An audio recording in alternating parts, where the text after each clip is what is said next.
All right, traders. This is Blake Morrow. You are listening to the.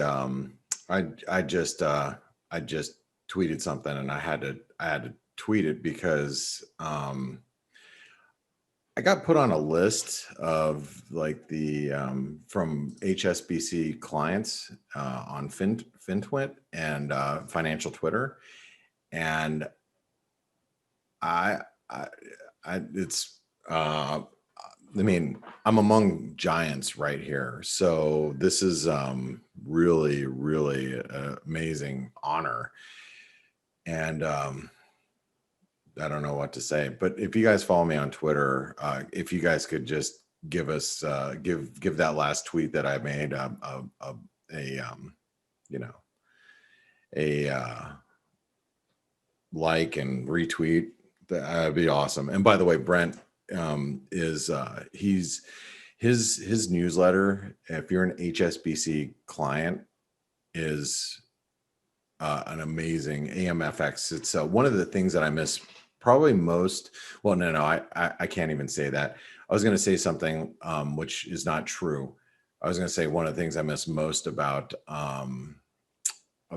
being at Gelos is getting their research, but that's not true. I miss the camaraderie with those guys trading, and I miss the team that's there because those guys are awesome. But I do miss the research and the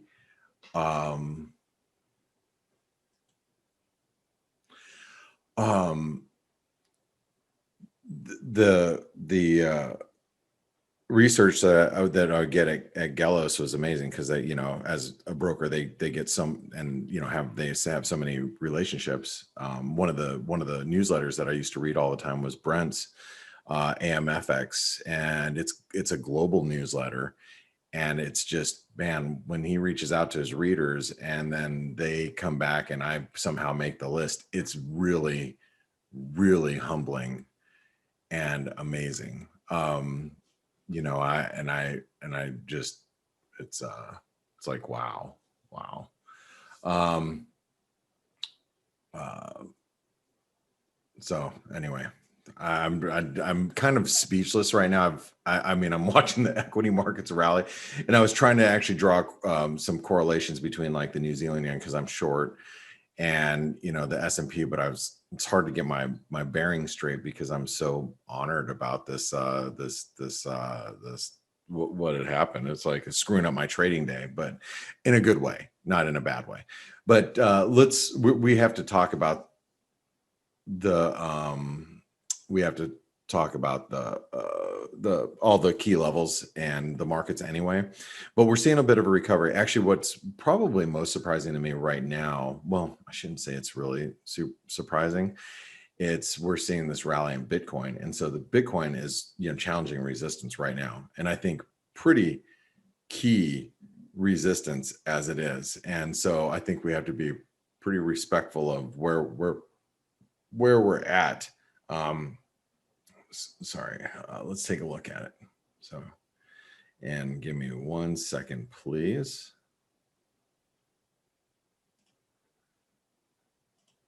Okay. I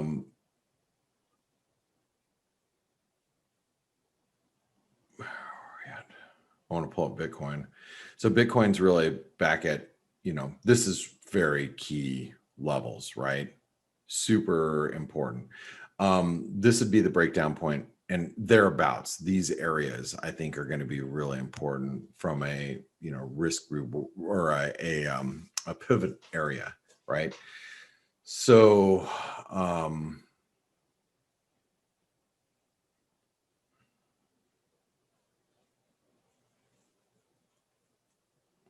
anyway, let's grab something. I want to try and do something really quick. Sorry guys, I'm trying to focus. I'm really honored. That's really, I know we were doing an AB equals CD here, but I'm gonna take this trend line, I'm gonna drop it down so you can see how we're breaking a little bit of this trend line. So that's a bit of a risk. And let me get rid of this AB equals CD crap because it's already that completed, so it's not worth keeping up here anymore. Oh shoot, I didn't mean, It sucks when you like delete something you didn't really want to delete. That's exactly what there we go again. I just did that again. I just deleted something I did not want to delete. My goodness.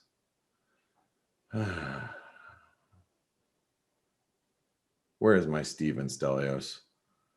I need some help. You rang, my lord. How you doing, Stel? I'm good, man. I'm good. I'm really just I'm really beside myself. I don't even know what to say. It's cool.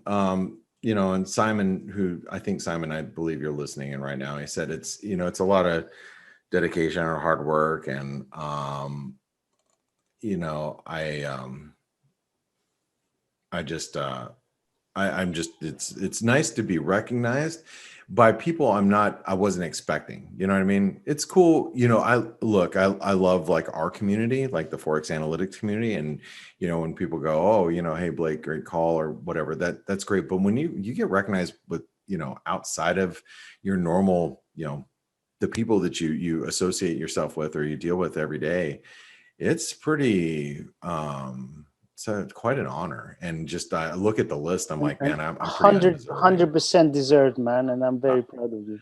I don't feel that way, but thank you. But it is very humbling, and I'm so beside myself, and I'm, you know, smile from ear to ear, just like, wow. But anyway, so it's hard for me to focus. So I got to sit down and focus. Hocus pocus. All right, so here we go. So this, you know, a lot of people are going to say, "Oh, Blake, that was a capitulation yesterday," and maybe it was. I'm a little. I'm going to find out. I want to find out right now, actually, if we're close to the 38% retracement of the last move. So we are slightly above it, which is interesting. You know what that means, Stel? That means this level looks doable. I would say we could probably make it all the way to the 50% retracement of this whole move down, which would be 44,800. This would be enough to catch everybody who shorted it yesterday. It's enough to squeeze them all out. You know what I mean? Like if you shorted yesterday, if you're like, oh, it's breaking down, I'm selling it at 35,000, and then you shorted it. Now you're getting squeezed back above this. Oops. And let me make that a different color really quick. So you get squeezed back above this, you know, previous support, and, you know, it just, you know, anyway, I think that's possible today. 44,800. I'm going to write it down. It's 50% retracement. You guys should know I'm not a huge fan of the 50% retracement, but I think in this case it's doable just because it's, you know, we're in like squeeze mode. I am going to mark it down as bearish. Let's not forget today that we have closed below 43,000. I know where we're at right now. I'm very much aware that we are at 42,000 and we're squeezing. I'm keenly aware of that. But because of where we closed yesterday, I'm going to give it a bearish designation. I think there's risk that we, you know, negate that today, but I can't ignore the fact that we have touched 30,000 yesterday. So what's support today? I think, you know, any dip back down towards the 35,000 level, somewhere down here is probably going to find buyers. So I'm just going to say approximately 35,000. I don't want to, you know, give it any hard number. I just think that 35,000, any dip down that direction is going to find you some buyers. All right, let's go into euro. I'll do this for you guys really quick. So the euro dollar, and let's look at all these charts. First of all, this is dark cloud cover, just so you guys can see it. If I didn't have dollar exposure, like long the you know, Canadian, long some peso, I would be shorting the euro right now. And I'm just saying, I don't want to be like over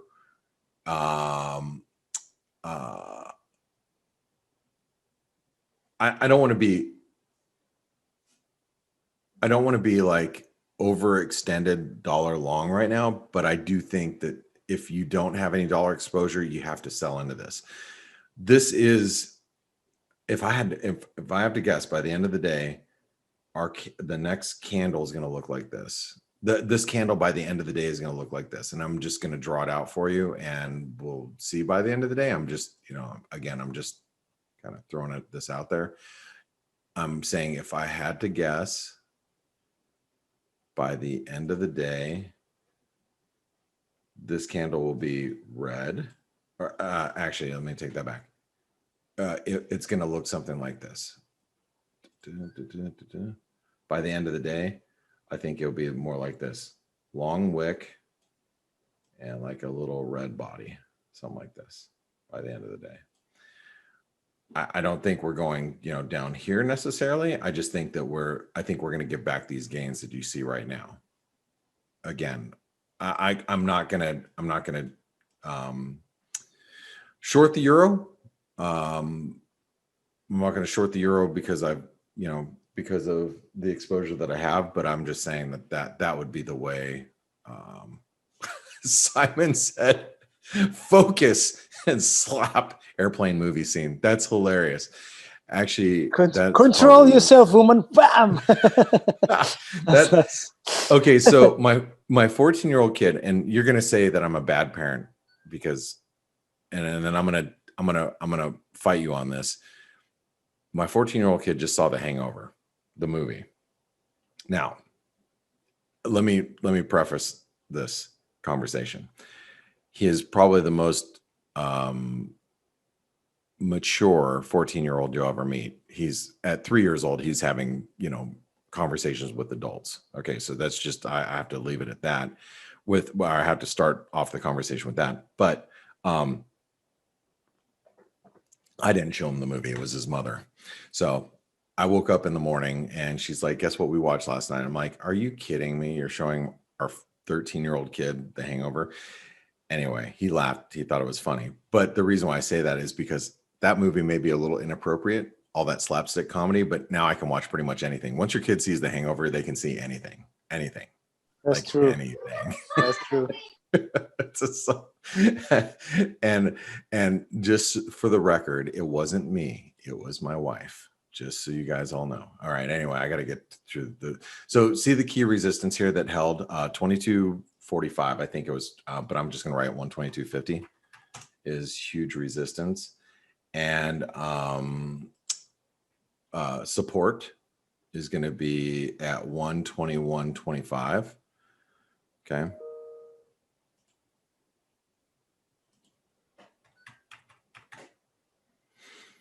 And I'm going to leave it at that. I'm going to leave it as bullish, though. Remember, we're keeping it on bullish while we're above that trend line support. So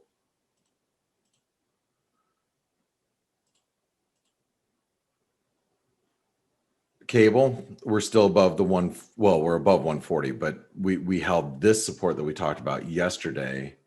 We didn't even get down there to the 618. We actually held the 50%, but I'm still going to mark up this number 140.80, then 140. So, but while we're above 140, you just got to stay bullish for now. Now, again, I'm going to say you can't disregard yesterday's candles, though. These are all dark cloud covers setting up, right? I actually think the cable is probably a good short up here. I'm just not going to do it because I'm less bearish the sterling. I'd rather be short the euro. I'm just saying. But anyway, we should probably end up having some resistance up here around, like these highs. So it's going to be, 141.70 ish. Then we'll go 141.70. Then also obviously 142.20, I think we wrote down yesterday, if I'm not mistaken. Let's figure that out. Yeah, because I think we already got there yesterday. So 42.20. Yep. Same number. I'm going to leave it there, but I think 41.70, we're almost there, is going to be another level of resistance. And like I said, we're here right now. So Aussie. Nothing changed. 78.20, 76.90. And actually, you could probably say we're going to have resistance here at 77.90. You know, I know you guys are all thinking, oh, look, Blake, a head and shoulder. You know, it's possible. I'm not going to say it's impossible. I'm just going to say that I'd rather just be aware of this resistance and that support. So 78.20, 76.90. And we're going to keep it in range. The Kiwi, nice triangle, still forming. 71.50 is support. Wait a second. We wrote down yesterday at 71.60. And we went as low yesterday as 71.51. So I was obviously off by 9 pips like a dummy. So we're going to have to write down 71.50, not 71.60. And then obviously resistance is right here. And now it's horizontal resistance. That's what makes this trend line that much more important. Now, 72.80.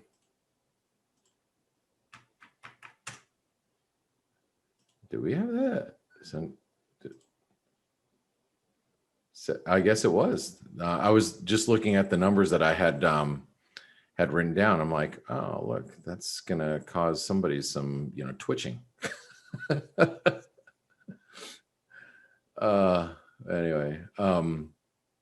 Anyway.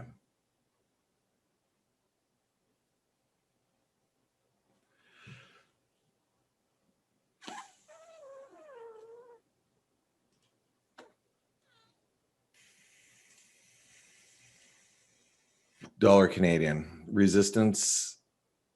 By the way, we marked this up for in the ForexAnalytix basic technical analysis last night. We had this marked up at 121.50. Or I'm sorry, I didn't write down the number 121.50, but channel resistance. And I think this channel is obviously very important. So, but what I do think is happening here, and this is one thing that I told traders this morning, in the event that the dollar Canadian gets somewhere close to 120.50, I'm adding to go long. Just so you guys know, if we get down to 120.50, I'm looking to add here. So, because I sold some of it yesterday, I sold some of it yesterday when we were closer to 120 whatever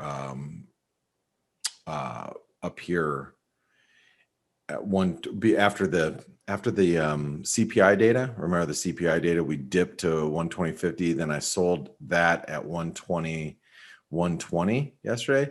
So I want to buy that back. I kind of want to put that exposure back on, but I'm going to do it down here. Obviously, resistance right now is 121.50. Period. End of story. So, and I'm going to say that that number is going to keep us, while we're below that and 122, that's going to keep us bearish here. But just because the trend is, let me make sure I make myself clear here for you guys. There's a lot of you that are new. So I want to point this out for those of you that are new. Okay. Just because I have bullish or bearish biases doesn't mean that I won't trade opposite those directions. I am long dollar Canadian right now, but I can tell you also, I am trading smaller than normal, way smaller than normal. Okay. That is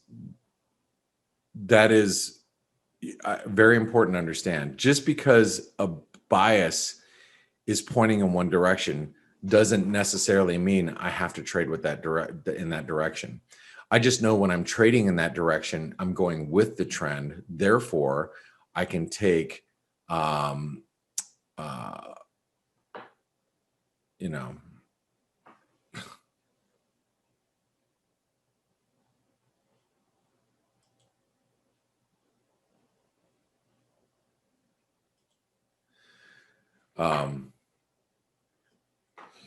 anyway.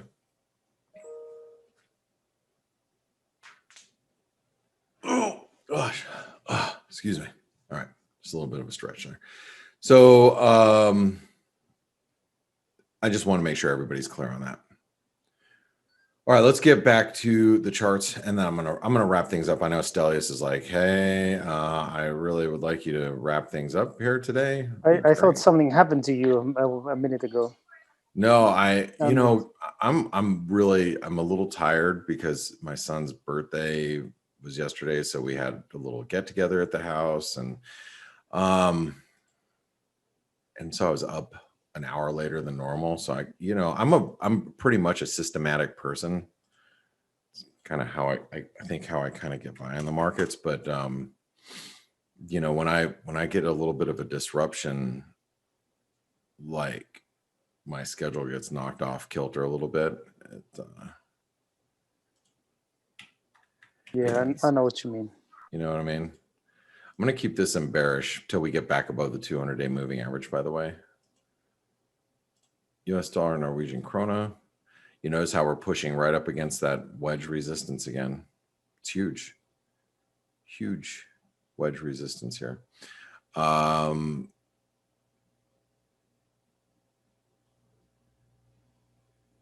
I'm going to write down resistance as being, well, I actually have to write 840. So that's it. Support's going to be 27. Actually, I don't even know if I want to do that. We have to stay bearish well below 840. But it's getting ready to flip. This is getting ready to flip. Just, you know, we just have to start making some higher highs, which we tried over here. Now we're making higher lows. So really we need to get, you know, above these highs. Where is support today? I mean, I would think that support's somewhere down in this neighborhood around 8.25, but let's figure that out. 618 comes in at 8.25, so 824 and change. So I'm going to write down 825. I think that's going to offer some support if we get down there today. Dollar, Mexican peso. This is, you know, we got to keep an eye on like the rand and the peso here. Both of them, you know, if you want to see a turn in risk, you've got to see it happen here first. So I'm going to say resistance right now, 2010, support. I'm going to write 1978 again. And I know we've been below it, but I think that dip below was just enough to get some shorts out like myself. You know, that little dip right here, just kind of was knocking some traders out. But I still think that we're consolidating. Dollar yen. Really key support here at 108. I know we wrote down yesterday 108.50. I think we went as low. Did we write down 108.50? 108.60. And I put an asterisk because that trend line was held, and I'll write it again. But now we'll be 108.65 because it's an ascending trend line. So 108.65, boom, asterisk. Resistance 109.65. Dollar index 89.70. Resistance, well, 90.50.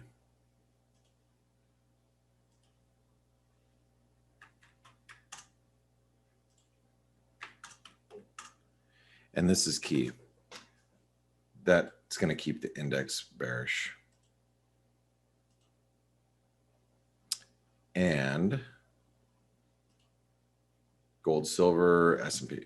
Doing it real quick. S&P resistance is 41.60 and support is 40.70. So 40.70, 41.60.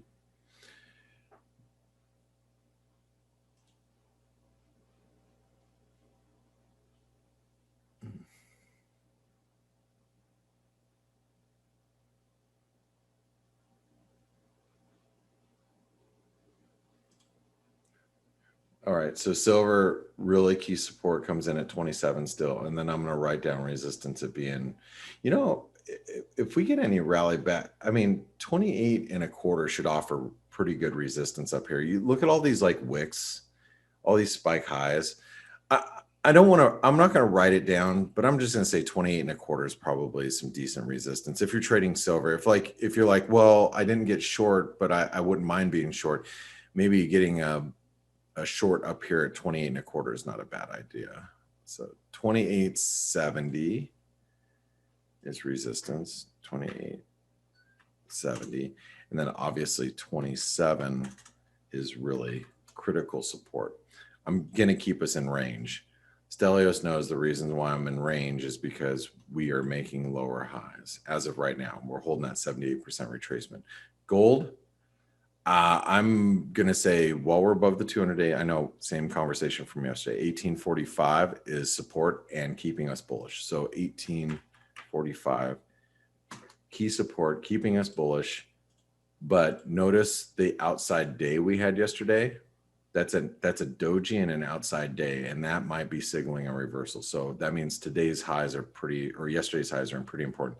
So 1890. Okay. All right. There's your bias chart. It is finally finished. Steve, Stelios, good morning, guys. Good morning. Good morning. How are you? I'm very well. Very, very well.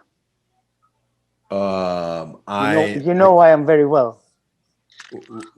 Tell us. Silver's going up? Tomorrow morning. No, not yet. Tomorrow morning. Oh, you're drinking beer. No, you're drinking I'm wine going to be on a sailboat for the next yeah, I had forgot about it. Yeah, you know it. This guy wants to go on a sailing boat, Blake. I know he and is. What's wrong with that? That's amazing. I'll tell you. You haven't told him that yet. That he won't. I would give away Steve's. I would give away Steve's son to go on a sailboat right now. Nice. Okay, no, then we have at least one thing in common. No, I'm just saying. I mean, boy, being landlocked in a desert, I would give anything really to be on a sailboat right at this moment in time. So, as we enter into summer, I'm super jealous. I can't wait to see all the pictures, Stelios. Yes, I will post pictures. All right, guys, I'm going to let you guys take over. I'm going to go. I'm pretty shocked and awe right now, so I'm gonna go be that way. See you guys. Thank you, Blake. Thanks, guys. Okay, so risk on again. Yesterday's move is being reversed. One thing to note before we continue into charts and stuff, we did get some data today. Philly Fed manufacturing, we saw that live. It missed quite considerably, but if you look at the sub items, business conditions a lot worse than expected, employment a lot worse than expected, new orders not a lot worse, but worse than expected, prices paid higher than expected. This is not what you want to be seeing. Oh, you think so? So it's who would have guessed, huh? It's a big how do you say it, debate regarding inflation. There's two sides, and the Fed and some other people think it's going to be transitory. I personally think it's going to be very difficult for things to, it's not a flick of a switch. Things cannot just go back down, and this because of the nature of the inflation that we're seeing. So exactly. So anyway, I think it's going to be a little bit more prolonged, and you have to hedge accordingly. But we're seeing risk on today. Cryptos are doing a lot better. Bitcoin's at 42,000. 43,000 was support. We've been talking about 43,000 support for a while now. It broke through. Now it's retesting. So this is a big decision. If we go above, then man, we could even go to new all-time highs. But if we fail, I mentioned yesterday on this webinar, Stelio, that we tested this area of support, and that this 42,500 area is going to be resistance from this point on, right? And here's where we currently are. So in my opinion, as we speak, we are testing a significant area of resistance. It was support, it's now resistance. So in my opinion, we're going to find out imminently if at least we're going to have an initial rejection from there, which is likely, right? It is likely. If we break through that, then I would be watching carefully this 47,000 area, which is that low. I think as long as we stay below 47,000, there is an argument to be made that, especially looking at Bitcoin, we haven't found the low yet. And especially yesterday's reaction from the lows, I think has given a lot of enthusiasm to the crowd.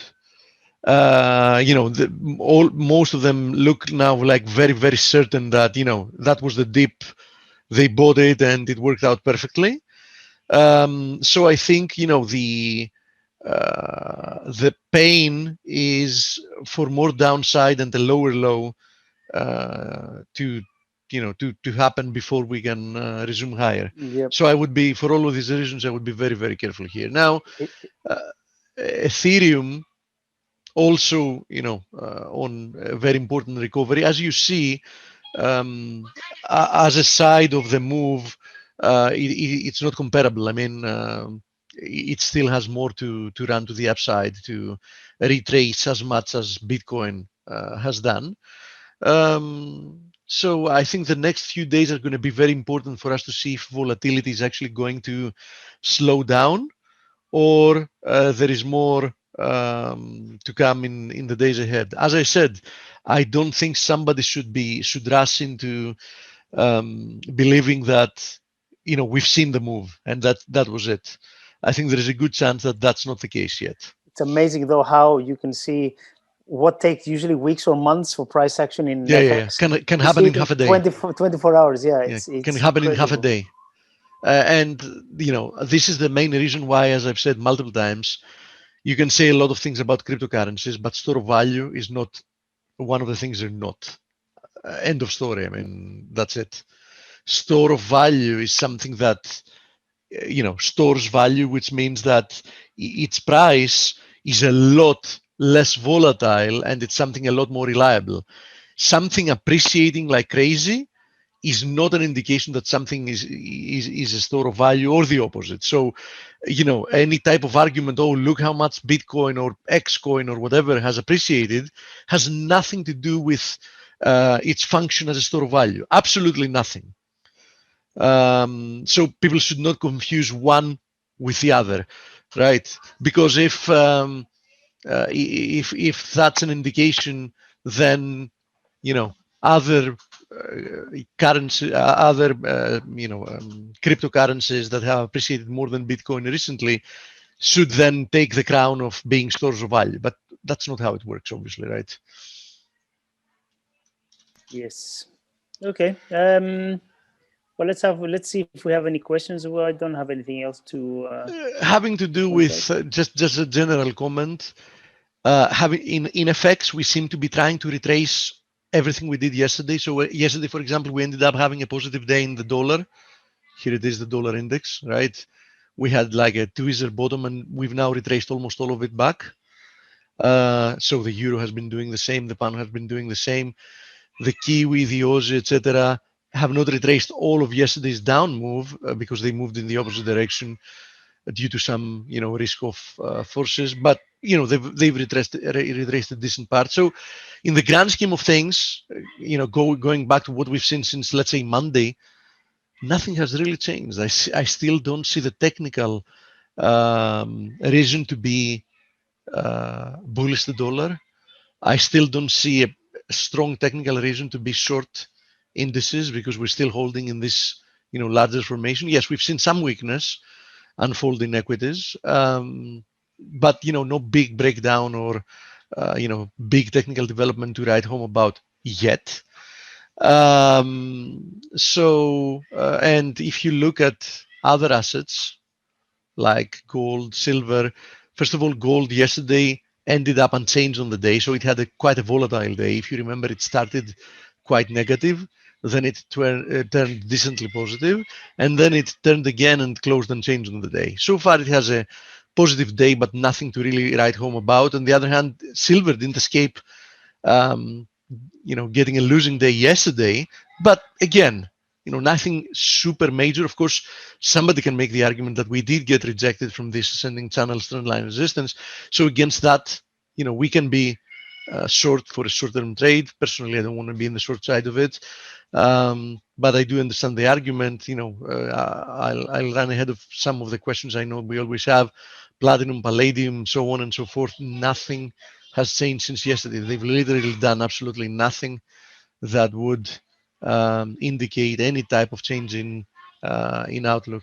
Quite the contrary. So, having said all that, yes, we can go through some questions and see if we have something to talk about. Let me see.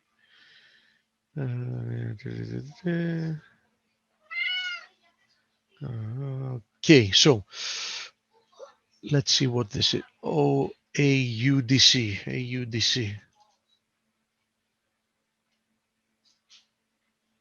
Yeah, this is what I would be paying attention to once again. We talked about it a few days ago and nothing has really changed, right? I think this is probably some kind of a consolidation that has bullish implications given the prior move, right? So we're getting close to a breakout. I don't see some good momentum following yet. So I would still be waiting, but I think the general outlook should remain bullish. RADA, yeah, nothing much to do here at the moment. It is bullish. It is some type of a bullish consolidation as well. I think we have higher chances of breaking to the upside. You can see why, right? But we're near the lows of this range. So who knows? We can spend more time consolidating here, right? Now against, of course, this trend line support, you can be long, because even if we continue to chop around in this range, there is still a lot more upside within the range than downside. So that's what I think about it. KRE. It is likely it has broken out already, right? It is likely. Just, no absolute guarantee that the consolidation is not something larger like this triangle, right? So keep that in mind.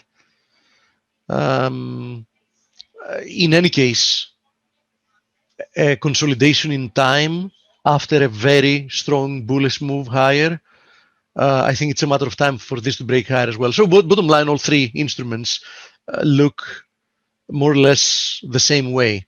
All of them are in bullish trends. All of them seem to be, taking a respite as we speak. All of them should eventually continue to the upside, but none of them seems to have broken out yet. XRT, yeah, I would be a lot more careful with this one though, because this can be one of the same, right? Something like this.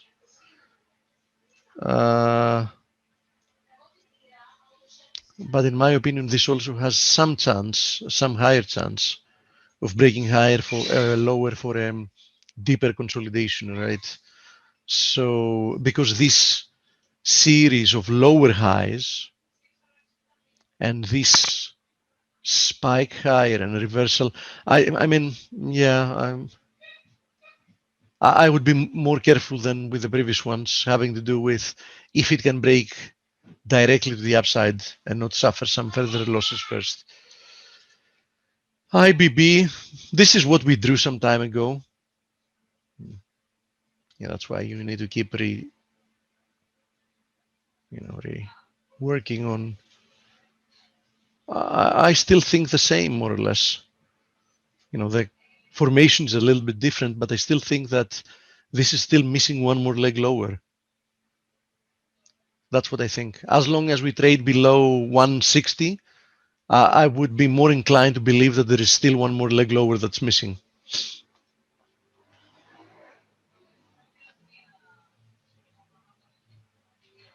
Laura, do you have a ticker?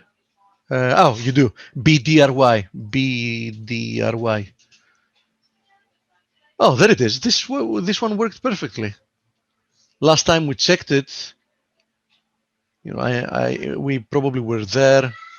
I said it should dip towards this support area as the first area of support, and this is what it has done, right? So be a little bit careful though.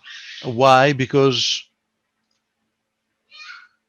you know we might need to spend more time in some type of a consolidation, right? Something like this. It's been a nice move higher. It's not necessarily the case that after just so few days, what is it, like 7-8 days of a corrective move lower, we're done. We might be, because the trend remains higher. There is no technical question about it. I mean, the trend remains higher. Let's also see if there is a trend line here we can draw. Something like this. Yeah.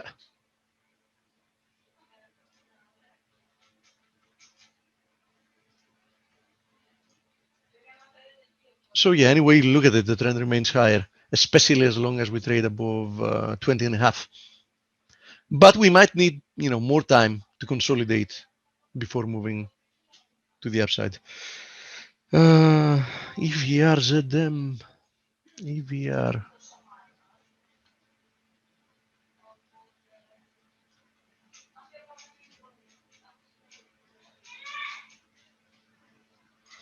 I'm still very skeptical about this one, as I was the first time we looked at it. For this reason, you can see it here.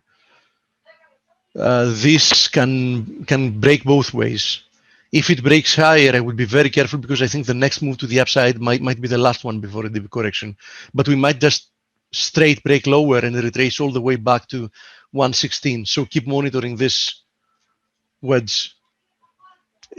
It's coiling, as you see, right? I mean, it's getting tighter and tighter. We should get a breakout and some momentum to follow with it sooner rather than later. And ZM. Okay.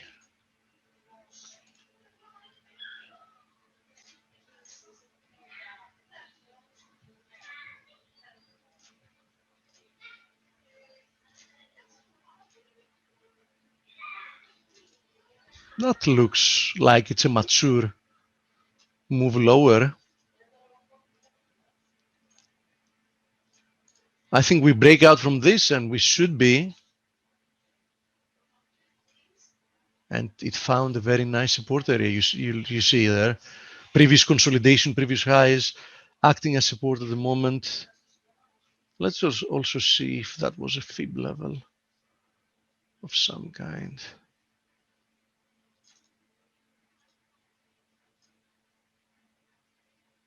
No, just near the 61.8. There you go. Yeah, it's going to look really, really good.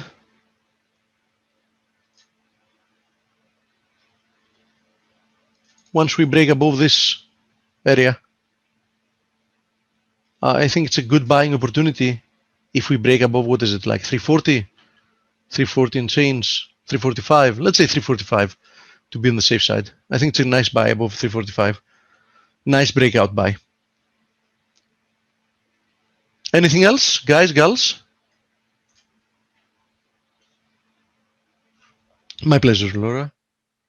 Okay, so see you all tomorrow for more. Let's hope we get some continuation of what seemed yesterday like the beginning of some volatility period. Let's see if today is just, you know, the market's taking a breather and trying to, you know, realize what happened yesterday and see where they're going to go from here. Not unlikely, not unlikely. Let's see how it goes today. Bye-bye, everyone. Thank you, Steve. Thank you very much. Thank you. Cheers, guys.